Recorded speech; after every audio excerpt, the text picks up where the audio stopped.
Today is going to be the final episode, if you want to say, in the series that we've been talking about that discusses the causes of dementia. Just a reminder, if your loved one goes to the doctor and the doctor says, "Oh, you have dementia," and just starts prescribing medicine, then that's your first clue that you need to find another doctor, because there are causes of dementia, and those causes need to be treated, and they need to be treated based on what the type of dementia is that your loved one has. You just want to be sure that your loved one is getting the right kinds of medicine and therapy. So this cause for dementia that we're going to talk about is called chronic traumatic encephalopathy. We're going to just call it CTE for short. You may remember that Will Smith made a movie about a doctor who discovered a pattern of a certain kind of brain injury in football players. Well, this is what that movie was based on, CTE. And so CTE is the term that's used to describe brain degeneration likely caused by repeated head traumas.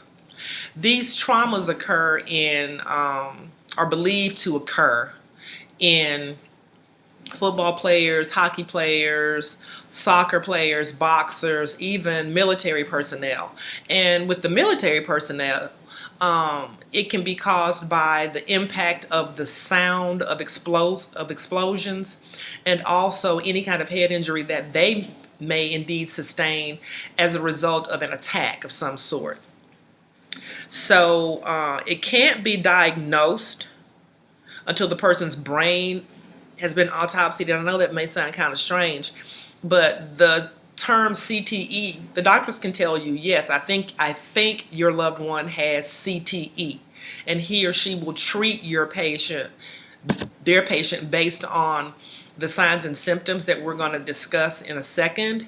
But to be able to say firmly it is CTE, your brain has to be autopsied in order to look at the patterns of deterioration and the kind of deterioration to know for a firm fact that it is CTE. Okay, now what are some of the symptoms? Well, some of the symptoms are some of the same symptoms that we've talked about in the other kinds of dementia, like memory loss, difficulty planning tasks. And when we're talking about memory loss, we're not talking about, oh, I forgot my keys and I can't find them, or I lost my shoe, or anything as simple as that. It could be something as dramatic as a person getting lost, forgetting the sequence of how to brush their teeth, constantly forgetting what day it is, what city they're living in. Those are the kinds of major memory losses that we're talking about. A couple of the more prominent and really disturbing signs and symptoms are emotional instability, substance abuse, substance misuse. That emotional instability part results in severe mood swings. One moment, your loved one can be as gentle as a lamb, and then the next moment be extremely aggressive, and you will think that person is just being mean, or that person is, as they say, crazy. But if your loved one has had chronic traumatic brain injuries, then these things really need to be warning signs for you. Substance abuse or misuse, as I said before, if your loved one is abusing prescribed medications. If they were not a substance abuser before, but they become a substance abuser, then that's a symptom or a sign you need to look out for. Suicidal thoughts and behaviors. That's very common among people who have CTE, because they get so depressed, and then they get so upset about the way that they're treating their loved ones that they just feel like they're a burden and that they don't want to live anymore. So when should you see a doctor? When your loved one has these severe mood swings, when your loved one is giving you clues that they may want to commit suicide, when they're having those kinds of mood disturbances. And as I said before, the causes are likely head trauma.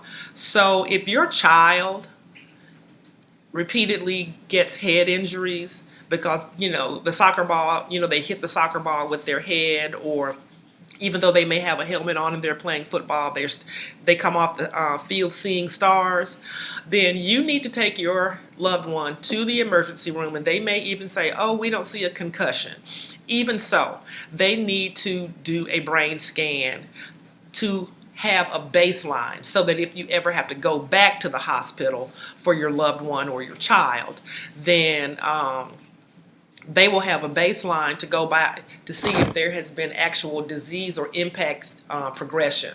So I hope that helps you understand CTE a little bit better. I've gotten my information from the Mayo Clinic website, and you can just go on that website and key in CTE, and there's a whole host of information there for you to refer to. Finally, two things. First, I have created a Facebook business page. I'm not trying to get any kind of money for doing what I'm doing, but the Facebook business page allows me to invite people outside of my friend group. So I can invite people from the city. I can boost an advertisement to people in the state, the country, anywhere in the world where somebody might want to get information from my page about dementia. So please start going over to that page to look at the videos. I'm going to start transferring more and more information over there, and let your friends know.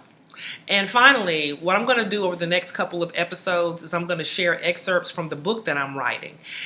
It's a book that I'm writing about my journey with my parents through their two dementias. Well, both of them have multiple dementias, and so I'm going to be writing a story, a memoir about that. So I hope you enjoy that. You take care. Bye-bye.